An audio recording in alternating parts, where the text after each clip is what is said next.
My name is Faye Yeager, and I'm 33. One October night, I was standing in my kitchen in Colorado, waiting for a kettle to boil, when the phone I'd kept quiet for 6 years began to light up and would not stop.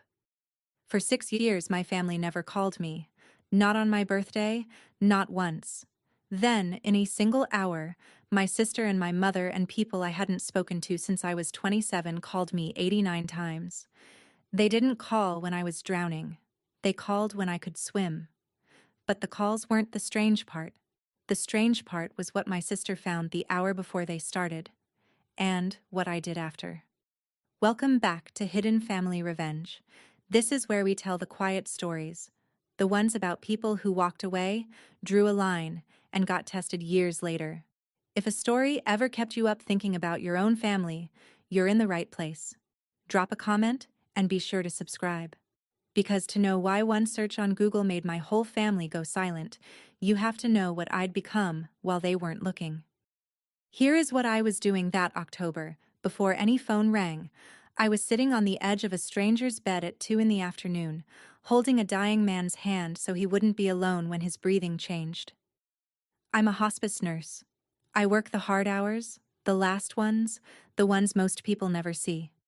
That afternoon, his daughter stood in the doorway, terrified, and I showed her how to wet his lips with a small sponge so she'd have something to do with her hands. That's most of the job, honestly. Giving people something to do with their hands. Behind me, in the corner, stood Jenna, 24, my student that season. She watched me the way I once wished someone would watch me, like I knew something worth learning. I did know something. I knew how to make a bad ending gentler. A month before that October, the state had given me an award for a program I built. Home hospice for the rural counties where people used to die 2 hours from the nearest nurse. There was a photo of me in a newspaper. A little recognition, late in coming. At home, there was Adam, and a quiet apartment, and a life I had built board by board with my own 2 hands. I had made myself, in 6 years, into the person families lean on when the worst thing is happening. I was good at it. I let strangers lean their whole weight on me, and I never once buckled.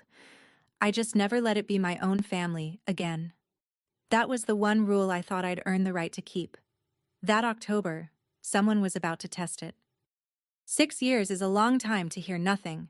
When you go no contact, people imagine a fight, a slammed door, a scene. Mine wasn't like that. Mine was silence, and silence is worse, because it has no edges you can push against. I sent no cards. They sent none back. My birthday came and went, 6 times, and my phone stayed dark. I told myself I didn't check it. I checked it. The one that still catches in my throat is different, though. 2 years ago, I lost a pregnancy. My first. I was 10 weeks along, and then I wasn't. And I was standing in a hospital bathroom that wasn't even mine to be a patient in, and I did a stupid, soft thing. I texted my mother. One line, just that I'd lost the baby and I didn't know why I was telling her. She read it. The little word under the message told me she read it. She never wrote back. Not that day, not that month, not ever. That's when I finally understood the silence wasn't an accident. It was the message. It said, "You left, so you don't get to be one of us when it hurts." After that, I stopped hoping. I want you to hear that clearly, because it matters for what comes later. By that October, I was not a woman waiting by the phone for her family to love her. I was done. I had grieved them like you grieve the living, which is the loneliest grief there is. And that is exactly the state I was in when the screen lit up. So you can imagine how little I wanted to answer. To understand why I left, you'd have to sit at our kitchen table when I was a kid. My father, Wade, was an electrician, hands like tool leather, a man who believed feelings were a luxury for people who hadn't worked a real day. My mother, Marlene, kept the peace by keeping score. And me, I was the one who could handle things. That was my label. Not the pretty one, not the smart one, the one who could handle it. I paid the light bill at 16 with money from bagging groceries, because the disconnection notice came and nobody else would look at it. At 19, I drove my father to a clinic to dry out and sat in the parking lot for 6 hours because he didn't want to go in alone, but didn't want me inside either. When the transmission died, I found the money. When Grandma fell, I made the calls. My sister Colleen, 3 years older, got to just be a person in that house. She was allowed to be tired, to be moody, to need things. I was the one things were needed from. And here's the part that took me years of therapy to say out loud without flinching. I liked it. I was proud of being the one who could handle it, because being useful was the only currency that ever bought me a kind word in that house. Love came with a job description, and the job was mine.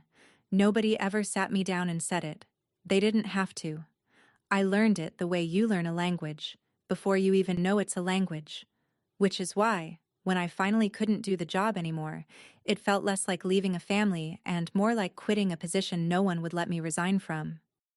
The thing that finally broke it was a loan. 6 years ago, my father lost his union job when the shop closed, and the family plan, arrived at without me in the room, was that I would co-sign a large loan against the house and defer my nursing program a year to move home and manage things. Manage. Always that word. I was 27. I had clawed my way into that program off 2 jobs and a scholarship, and it was the first thing in my life that was only mine. I said no. I said it quietly, in that same kitchen, and I remember the exact temperature of the silence that followed. My mother cried. My father didn't look at me, and Colleen said the thing that told me everything, after everything this family did for you. As if I'd been a charity case, and not the one holding the roof up since 16. Within a week, the story had set like concrete. Faye is selfish. Faye thinks she's better than us. Faye abandoned her dying someday parents to go play nurse. I didn't fight the story. That's the part people don't understand. I could have argued, sent long messages, tried to make them see me. I'd tried that my whole life. Instead, I did the one thing that had never been allowed. I left, and I did it without drama, and I stayed gone. No door slammed. I just stopped answering, moved 1,000 miles away, and let the silence they'd taught me work in both directions for once. That quiet was what made them furious, more than any shouting could have, because a screaming daughter is still yours. A calm one who simply walks out has decided you're not worth the fight. I decided that at 27. It took me until this October to find out if I still believed it. So, back to the kitchen, the kettle, that October night. The first thing that came was not a call.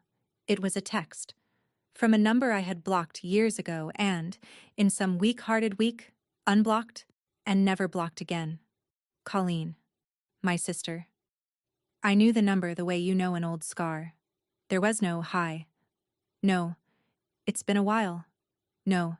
How are you? There was a link. Just a link. Blue and cold. Sitting there under her name like a summons. I didn't open it. I want credit for that, at least. I looked at that link for a while before I touched it. And while I was looking, something odd happened. I still had one foot in the old world. I'd never left the family group chat. I'd muted it and hidden it years ago, but I was still in it, a ghost in the corner. That night, out of some instinct, I opened it. It was going off. Dozens of messages stacked up in the last 20 minutes. My mother and my aunts and Colleen, typing over each other, the little dots blinking. I couldn't see what they were saying. They'd started a new thread I wasn't on, but I could see the old one, alive, churning. And then, as I watched, it stopped. All at once, the dots vanished. The churn went still. A chat that had been boiling for 20 minutes went dead silent, mid-sentence, like a room where someone had just walked in and said something that made everyone shut their mouths. I sat there in my quiet kitchen, kettle screaming now, staring at that sudden stillness, and I felt the first cold finger of dread. Something had happened, something big enough to silence a family that never stopped talking, and the only clue I had was one blue link I hadn't opened yet.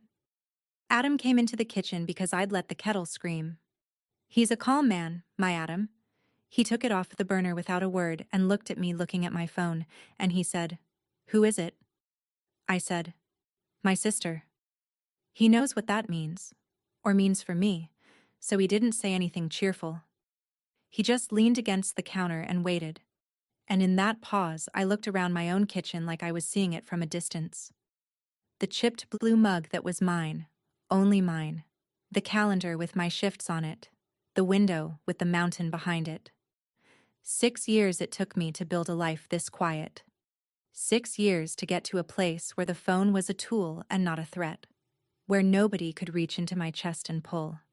I had a strange, clear thought. Standing there. Whatever was on the other end of that link, it had weight. And if I picked it up, it would be heavy, and it would try to become mine to carry. That's how it always worked. Their emergencies had a gravity that bent me toward them. I'd spent 6 years learning to stand outside that pull. And I knew.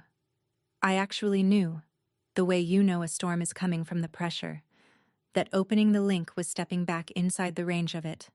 Adam said gently, "You don't have to look." He was right. I could have deleted it, blocked her again, poured the tea, gone to bed, kept the life I'd built intact and untouched. That was the smart move. That was the move the last 6 years had trained me to make. I put the phone face down on the counter. I even took a breath. I'd spent 6 years learning not to pick up. I lasted about 9 minutes. I opened it. Of course I opened it. The link went to a newspaper website, a regional paper back home, and the page that loaded was an article about a hospice program in rural Colorado, and the woman in the photo, in scrubs, smiling that tired professional smile, was me. My name in the headline, my award, my face, staring back at me from my sister's text message. She hadn't written a single word to go with it. She didn't need to. I understood the whole thing in one breath. Colleen hadn't gone looking for me because she missed me. She hadn't typed my name into a search bar out of love, wondering how her little sister was, hoping I was okay. She'd been looking for something, and she'd found me. And what she'd found was not a sister. It was a resource, a hospice nurse, an award winner, a woman with a steady job and, the article helpfully mentioned, a role-building end-of-life care programs. Whatever was happening back in that house, they had a problem, and they'd just discovered that the daughter they'd erased was, conveniently, the exact solution to it. That's why the group chat went silent. For 6 years, they'd told each other a story about me. Selfish, failed, cold Faye who ran off to play nurse, and that article had just detonated the story. You cannot call a woman a failure while looking at her award. So they went quiet, all of them at once, to rewrite me in real time from villain into asset. I set the phone down. It was still warm in my hand. And then, right there on the counter, face up now, it began to ring. Not a text this time, a call. Then, before I could even reach for it, a second one, stacking behind the first. I did not answer. I stood in my kitchen and I let it ring, and I watched the little counter on the screen climb. My mother. An unknown local number. My Aunt Deb. Another unknown. Colleen again. Someone labeled only as a town exchange I recognized from childhood. They came in waves. A call ending and another beginning before the screen could even settle. Voicemails stacking up like planes I refused to let land. Adam stood beside me and neither of us spoke, because there was something genuinely frightening about it. The sheer volume. A whole town's worth of people suddenly needing to reach the woman they hadn't needed in 6 years. The counter passed a dozen, past 30, past 50. Adam finally said low, "Faye, what is going on?" And I said, "I don't know yet," because I truly didn't. Nobody had told me anything. That's the part that still amazes me, looking back. 89 times my phone rang in that 1 hour, my family reaching for me with both hands across 6 years of silence, and not one of them, not in a single voicemail, led with why. Not one said, "We're so sorry. We've missed you. Here is what's wrong." The calls were not an apology arriving late. They were a demand arriving early. I could feel it in the rhythm of them, insistent, entitled. The way you pound on a door you're sure should open for you. Somewhere in the stack was the actual emergency. the real thing that had set all this in motion, and I would have to dig for it like it was my job to earn the explanation. 89 calls, and not one of them was, "I'm sorry." I finally turned the ringer off, not because I'd decided anything, but because I couldn't think with the phone screaming that the whole family loved me now that I was useful. In the sudden quiet, one voicemail notification sat on top of the pile, from my mother. That one I would listen to. I played my mother's voicemail on speaker, standing very still, the way you brace before a cold shower. Her voice came out older than I remembered, wet at the edges. She said my name twice, like a woman testing whether a bridge would hold. Then she got to it. My father had cancer. Pancreatic. They'd found it late, the way it's almost always found late, and there was no fixing it, only counting it, and the counting was already down to weeks. Maybe a few. That landed in me somewhere deep and old, and I had to put a hand on the counter. But it was the next part that told me exactly where I stood, 6 years and one diagnosis later. My mother did not say we want you home. She did not say your father is asking for you, or we were wrong, or please. What she said, in a voice sliding from grief into something more practical, was this. You're a hospice nurse now, honey. You know what to do. You need to come home and handle this. Handle it. There it was. The oldest word in my whole life, the one I'd driven 2 states and 6 years to escape, waiting for me in my mother's mouth like it had never left. They didn't want their daughter back. They'd found a nurse, a free one, who happened to share their last name, who happened to owe them, or so the story went. My father was dying, which was real and terrible and true. And in the same breath, my family had looked at that dying and thought, Faye can manage this for us. I set the phone down. Adam was watching my face. What do they want? He asked. I said, they want me to work my father's death for free. And the awful thing was, some part of me already wanted to go. When the phone rang again and it was Colleen, I made my first mistake. I answered. I don't fully know why. Maybe because she was the one who'd found me, the one who'd fired the shot that started all this. Maybe because some 16-year-old still lived in me who wanted her big sister to say she was glad to hear my voice. She didn't. There was no hello. She came out swinging, the way she always had, like the best defense against her own guilt was to get to anger first. So, she said, you're alive. Nice of you to pick up. 6 years, Faye, and it takes Dad dying to get you on the phone? I didn't answer, which made her louder. Behind her voice I could hear things. A suction machine, that wet mechanical rasp I know from 100 bedsides, and the low drone of a hospital bed motor. She was in the room with it already. She'd been in the room with it for weeks. And into my silence she dropped the line I would carry the rest of my life, the sentence that was really the whole argument between us, the whole war between 2 ways of seeing a family. Family, she said, isn't something you get to quit. She meant it like a fact, like gravity. Like I'd broken a law of nature by leaving, and now nature was collecting. And here's what I understood. Standing in my quiet kitchen with my sister's exhaustion crackling down the line, this was not a reconciliation. Nobody on that end of the phone had spent this month missing me. They'd spent it drowning, and then they'd found a life raft with my face on it. I said carefully, I need to think. Colleen laughed, short and bitter. Think, she said. Right. You do that. He doesn't have time for you to think. And she hung up on me. That night I said no, not to her. She'd hung up, but to the pull. I said it to Adam, and to the dark ceiling, and to the 16-year-old in me who'd never once been allowed to sit down. I said, I am not going to sprint toward that house the second they pull the alarm. I've done that my whole life.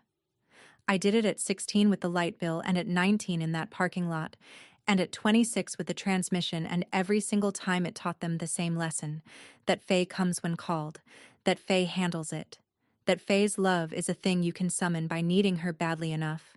If I got on a plane tonight, out of guilt, out of that old reflex, I would be proving the whole ugly thesis of my childhood true. Adam held my hand and said, You don't owe them your body and your job and your peace. You know that, right? And I said, I knew it. And I did know it. But knowing a thing in your head and feeling it in the part of you that was trained since birth are two different countries, and I was standing with one foot in each. Because here's what kept me up, staring at that ceiling long after Adam's breathing went slow, and even beside me. I know exactly what a bad death looks like. I know what happens in a house where a man is dying and nobody knows how to read his pain.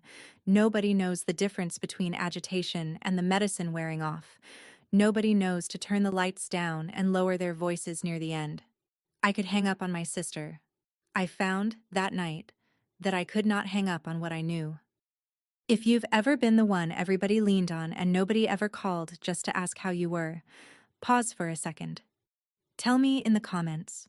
Were you the one who could handle it? In your family? Were you the fixer? I read every single reply. And if a story like this is the reason you're here tonight, subscribe, so the next one finds you when you need it. Now let me tell you what I knew that they didn't. Let me tell you what I knew that they didn't, because it's the hinge the whole thing turns on. I have sat with more than 100 deaths. It's not a thing I say to impress anyone. It's just true, it's my trade. And I know that dying, done badly, leaves wounds in the living that last for generations.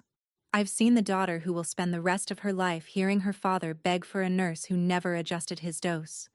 I've seen the wife who watched her husband die frightened and loud because the room was frightened and loud. And I've seen the other kind, the quiet kind, where the medicine is right and the hands are steady and the last thing a person feels is a warm palm and a low voice.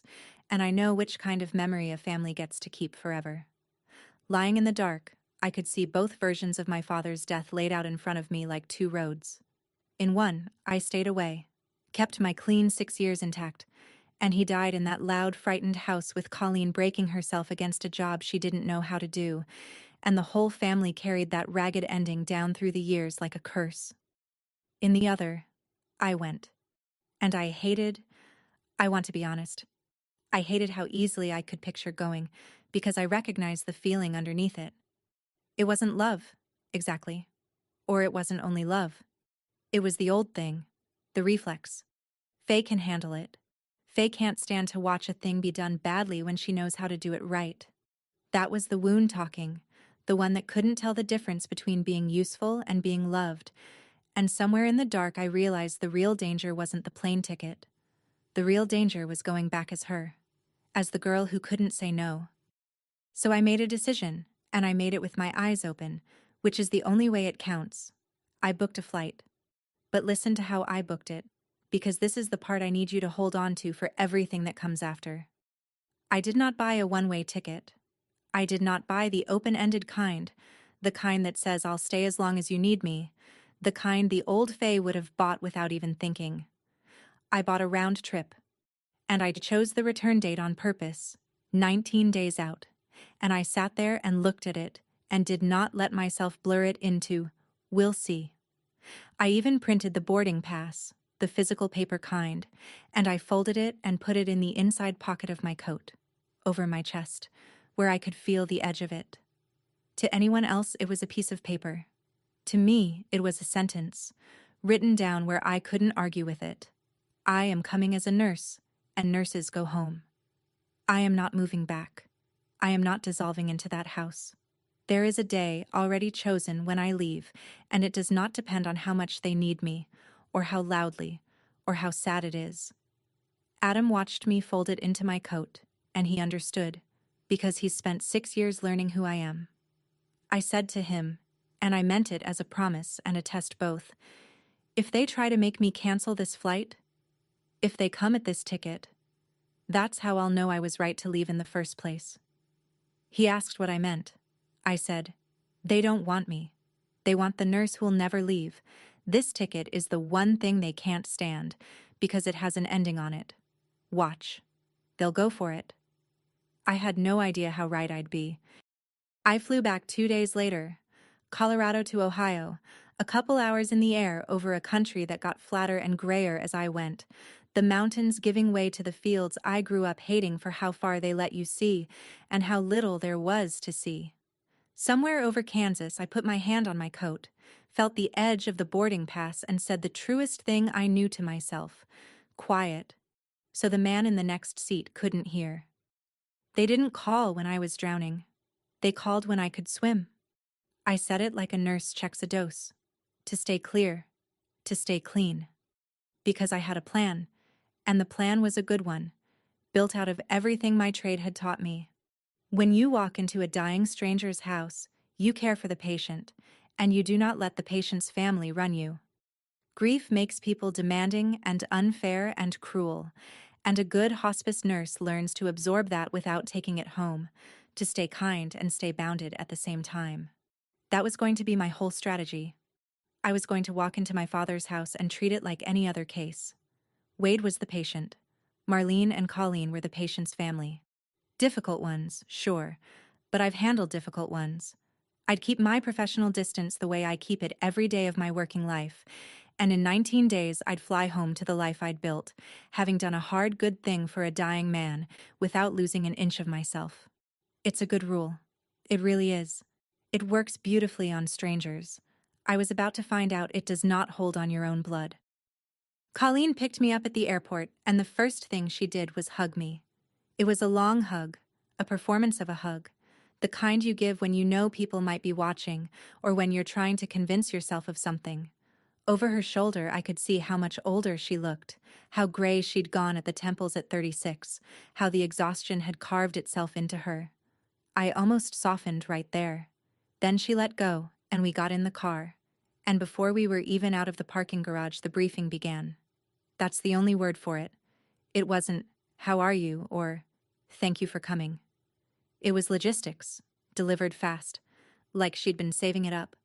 "Mom's a wreck. She can't do the nights anymore. The hospital bed's set up in the front room. There's a stack of bills you should look at. I put you in your old room. Figured that made sense since you'll be here a while." Since you'll be here a while? I noticed that. I noticed all of it. She had my 19 days rounded up to a while before I'd even set down my bag.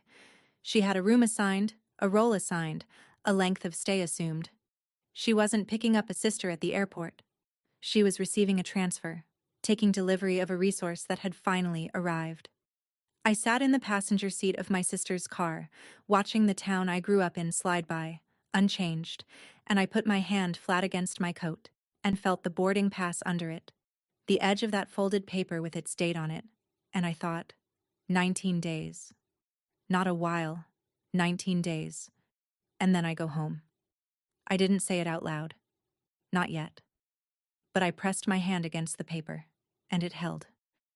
The house was exactly the same, and that's its own kind of violence, how a place can stay identical while it wrecked you and then just wait for you, unchanged, like nothing happened. Same screen door with the same tired spring. Same smell, coffee and dust and something underneath it I never had a name for, that just means childhood and dread in the same breath. I stepped inside and the fourth stair creaked when Colleen went up with my bag, the exact same note it made when I was 9 and sneaking down for water. My mother came out of the kitchen and she was smaller than I remembered, and she took my face in both her hands and cried. And for 1 second, it was almost what a homecoming is supposed to be. For 1 second. Then, with my face still in her hands and the tears still wet, she said it. "Oh, Faye. Thank God. Can you move back? I can't do this anymore. I can't. I need you here. Not, I've missed you. Not, I'm sorry." The third sentence out of her mouth, before I'd taken off my coat, was already the ask. Already the whole question of my life laid on me at the door like a coat they wanted me to wear. Move back. Take it over. Be the one who handles it. I stood there in this entryway with my sister's footsteps overhead and my mother's hands on my face and, from the front room, a sound I knew in my bones. The slow, labored, wet rhythm of a person breathing near the end of breathing. My father. 20 feet away, behind a door I could see the edge of. I had sworn, at 27, that I would never walk back through this house again. And now here I was, coat still on, my hand already reaching for the front room door. I opened the door and there was my father. Wade Yeager, who I had last seen standing in a kitchen refusing to look at me, a man built like the poles he used to climb, was gone. In his place, in a rented hospital bed shoved against the wall where the couch used to be, was a small yellow man drowning slowly in his own body. Pancreatic cancer does that. It takes the color first, then the flesh, then the strength, and leaves the eyes for last, so the person is still in there watching themselves disappear. His eyes moved to me. There was a long moment where neither of us said anything, and every good and terrible thing between us was in that room, and I let myself hope. I'm ashamed of it, but I let myself hope that the first thing my dying father said to his estranged daughter after 6 years would be something. Anything. My name, even. What he said in a voice like paper tearing was, "You came. Good. Your sister's been doing it wrong." That was it. That was the reunion. Even now, even here, at the very end, I was not a daughter who'd come home. I was a competent person who'd finally shown up to fix the incompetent work of the others. He didn't need me. He needed me to manage. The reflex in me flinched toward hurt. And then, before I could even decide to, my hands were already moving. Because that's the other thing my trade did to me. It lives below thought now. I crossed the room, and I took his wrist between my fingers.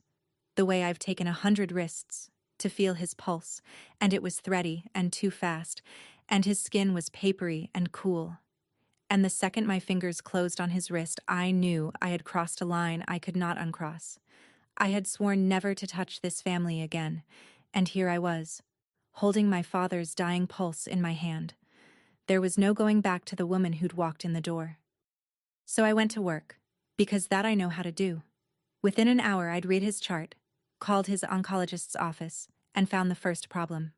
His pain medication was scheduled all wrong, big gaps where the dose wore off and left him climbing the walls, which is why Colleen had been fighting a thrashing, frightened man for a week and thinking that was just how dying looked. It isn't.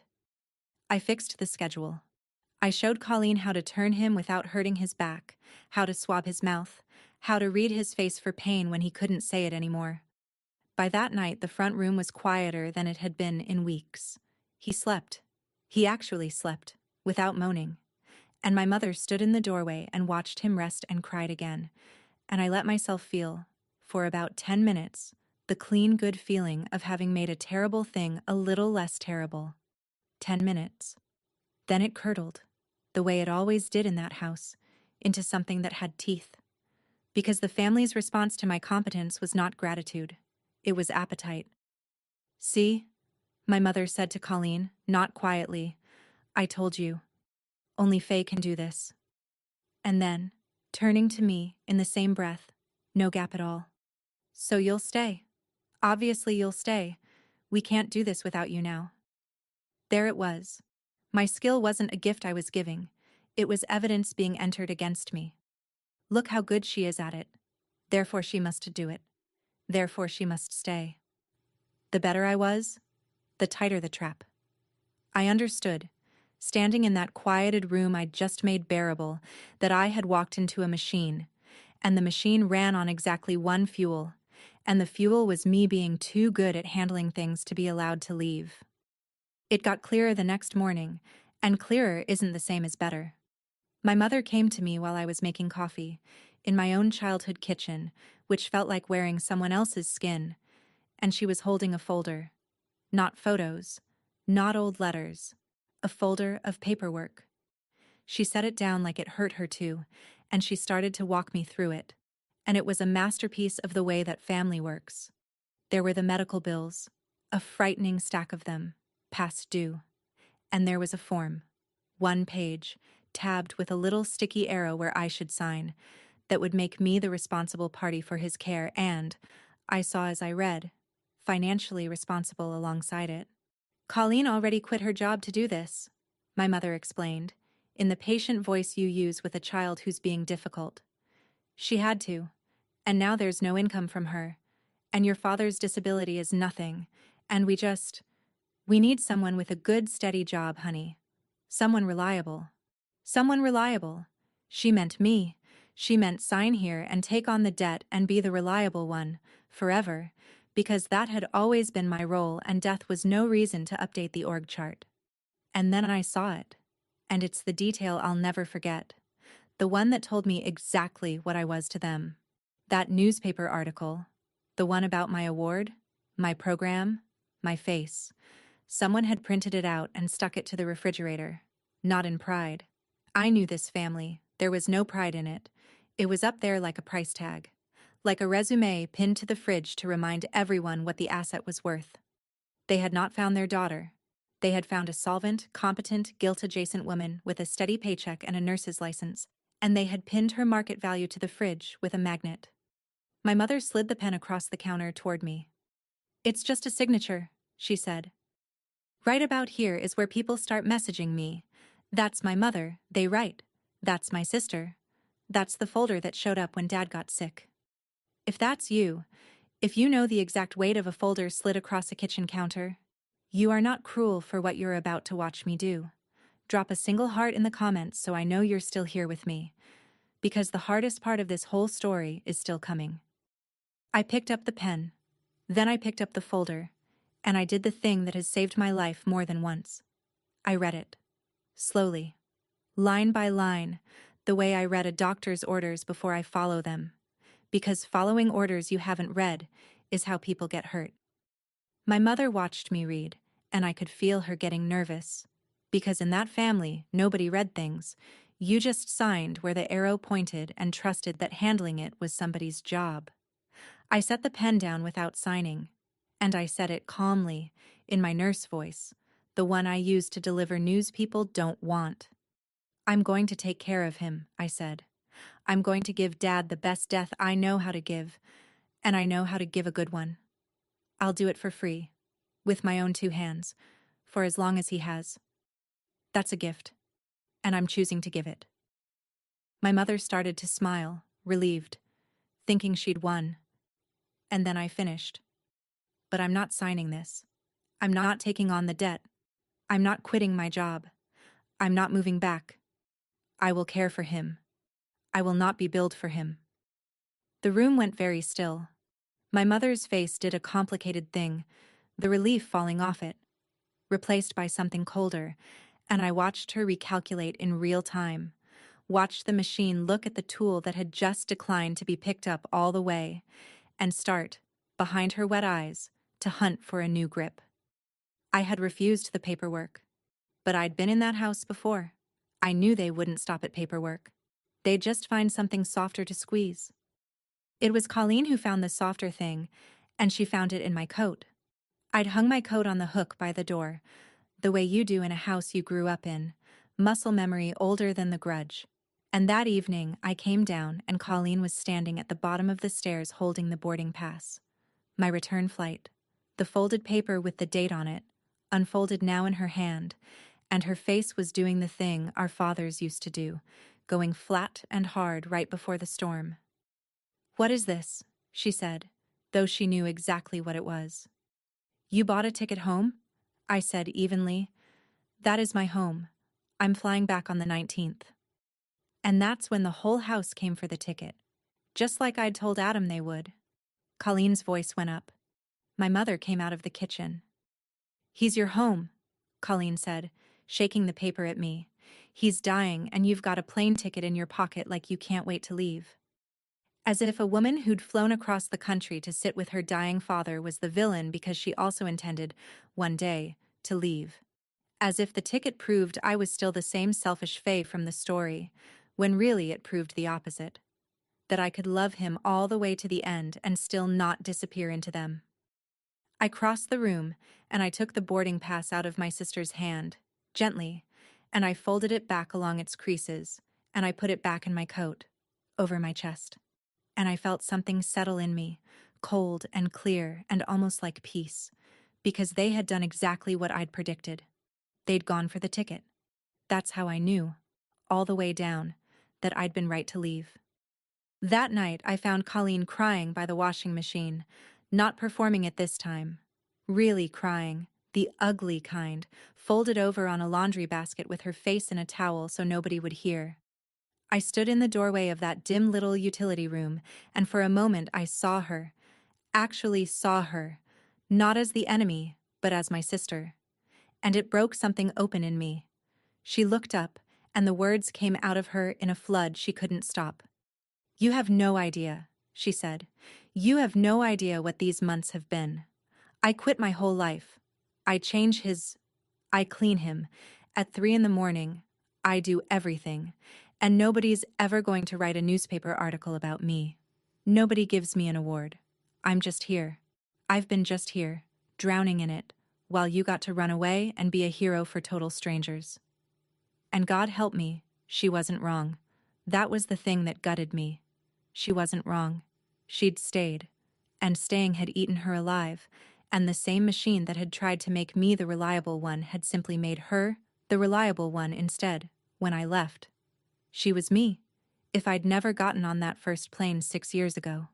She was the ghost of the life I'd escaped, standing in the laundry room in a stained shirt. And I loved her, and I ached for her. And for 1 full minute we were almost sisters again in that awful little room. Then she wiped her face with the towel. And she looked up at me, and the softness closed over like water over a stone, and she said, in a voice gone hard again, "So you owe me. You owe me, Faye. Sign the papers." And just like that, she was the machine again too. On the 16th day, my father started to go. I knew the signs before anyone else in the house did because I've watched them arrive 100 times. The modeling in his feet. The breathing that changed its shape. The way he pulled inward. Sleeping more, surfacing less. The body beginning its last quiet work of shutting down. I also knew something else. The kind of thing my trade teaches you that families never see coming. That there was likely one more window left. One last stretch of lucidity, common near the end, a clearing before the fog closes for good.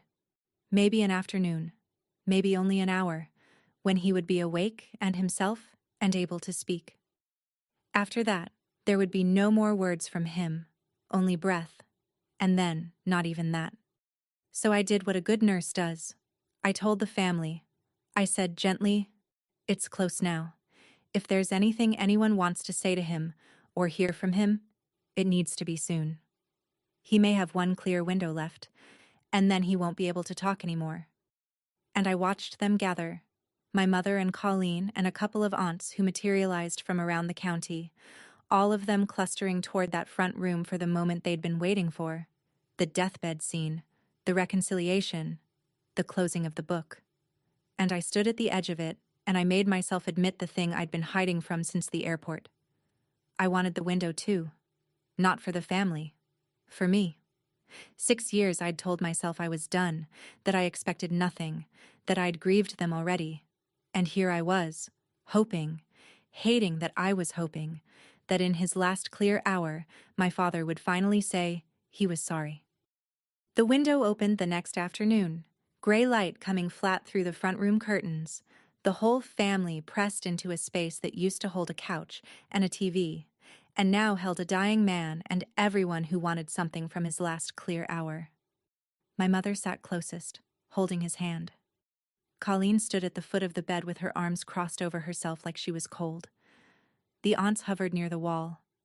And me, I was in the corner, in the worst possible spot, the spot I'd spent my whole life in, occupying both roles at once and hating both.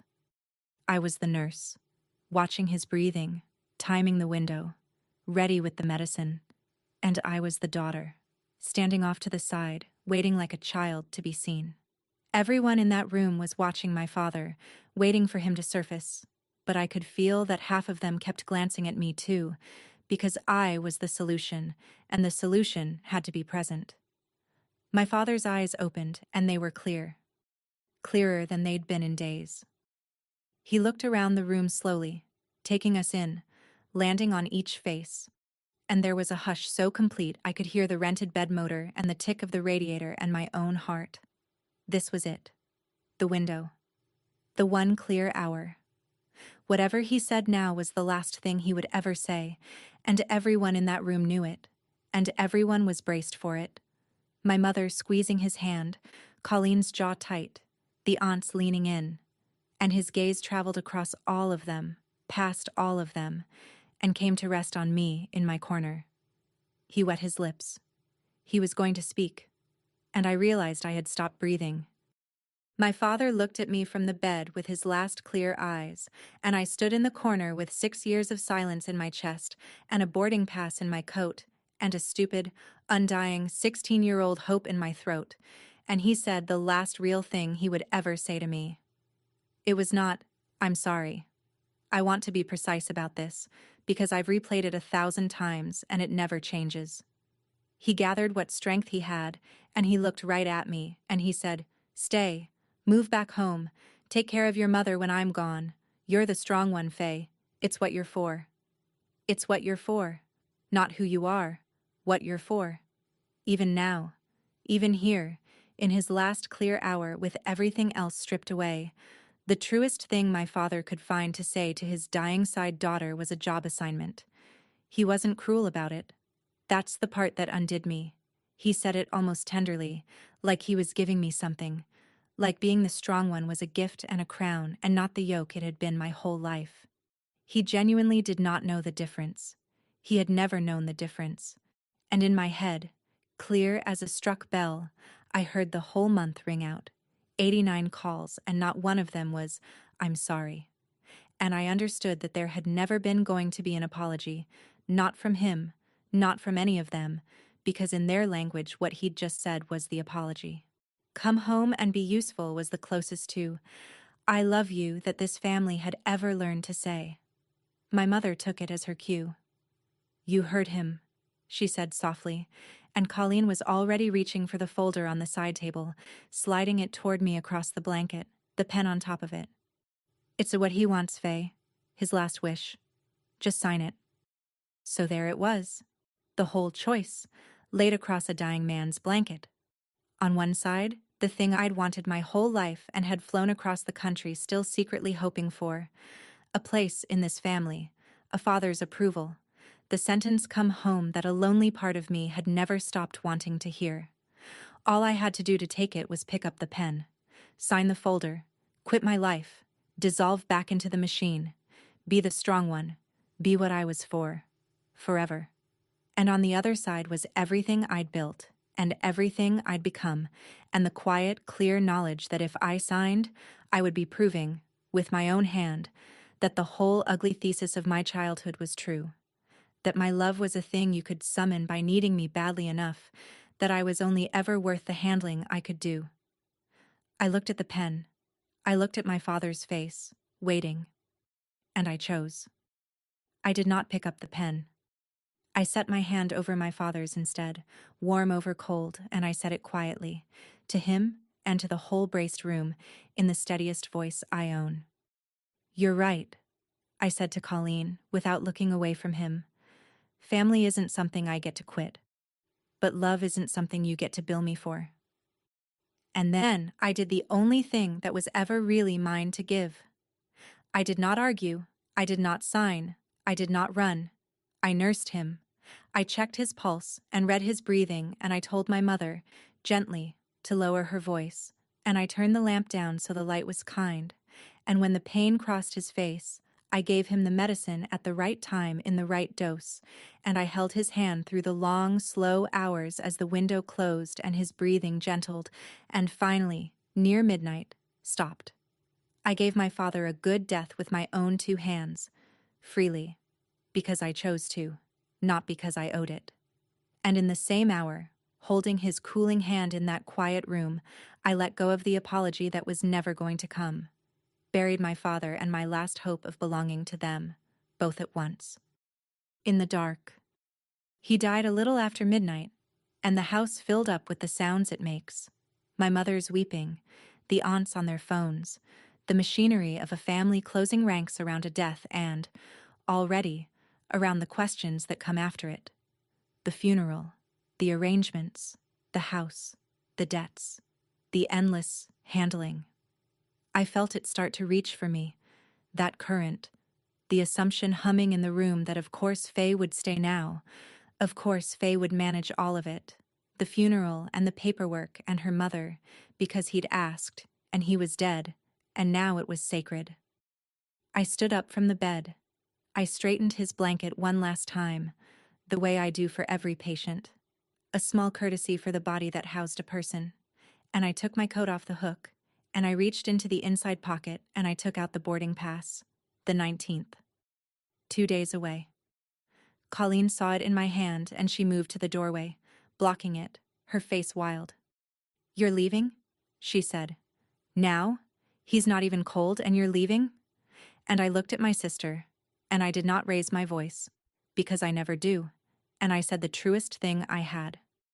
"I came to give him a good death," I said. I did that. The rest was never mine to fix. She said my name like a curse. My mother said something about how could I. The aunt stared. And I did not sign anything, and I did not stay, and I did not explain myself again. I stepped past my sister, through the front room door, across the entryway, and out the same screen door I'd sworn I'd never walk through again. This time I was walking the other way. 2 days later I flew home. Same route, backwards, the fields giving way to the mountains, the flat gray country dropping behind me for the last time. And somewhere over Kansas, with the boarding pass finally used and worthless in my pocket, I understood the thing I'd flown 1,000 miles and lived 6 years to understand. I had thought, all this time, that leaving had made me free, that walking out at 27 was the end of it. But it wasn't, not really, because I'd spent every one of those 6 years still defining myself against them. I left because I refused to be used, which meant I was still, secretly, organized around being used, still turning like a planet around that one dead star. Even my freedom had been about them. What happened in that front room was different. In that room, I gave everything I had to a man who never once said he was sorry, and I gave it because I chose to. And then I left because I chose to. And neither the giving nor the leaving was about what I owed or what I was owed. That was the first genuinely free thing I'd ever done. I cried then, quietly, over Kansas, for my father, and for the girl who spent 33 years believing love was something you had to earn. That was 8 months ago. I'm home, in Colorado, in the life that's mine. I still work the last hours, the hard ones. Last week I stood behind Jenna. She's not so new anymore. While she sat on the edge of a stranger's bed and held a dying woman's hand and kept her voice low and kind and did it right. All of it, because I taught her how. And I thought, that's the chain, going the other direction for once. I spent my childhood learning that love was a job you could be fired from. Jenna's learning that you can give everything to a person and still keep yourself. That's the only inheritance I care about passing down. Colleen still texts. Every few weeks.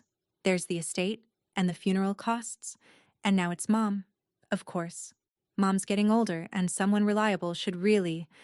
And the word "oh" still shows up in almost every message, worn smooth from handling. The machine didn't die when my father did. It just turned, looking for the next one to run on, the way it always will. But here's what changed, the only thing that had to. I answer Colleen on my terms now, or I don't answer at all. The phone doesn't own me anymore. When it lights up, my chest doesn't drop. It's just a phone. They didn't call when I was drowning. They called when I could swim. And it took me 33 years in a deathbed to stop needing the water at all. To stop needing to be drowning, or saving someone, or useful, or needed, just to believe I was worth keeping alive. Adam asked me the other night if I regret going back. I thought about my father's cold hand warming under mine in that quiet room, the good death I gave him because I wanted to, and not because I owed it. No, I said. I don't regret it. I finally know the difference now. You can love someone all the way to their last breath and still refuse to be the debt they never meant to let you pay. That's my story. 6 years of silence, one search that turned me from a failure into a resource, and 89 calls that never once said sorry. If any of this reminded you that caring for someone doesn't mean handing them your whole life, take it as your sign to draw the line you've been putting off. Do it gently. Do it today. If someone you love needs to hear this, share it with them. Drop a comment, hit subscribe, and I'll see you in the next one.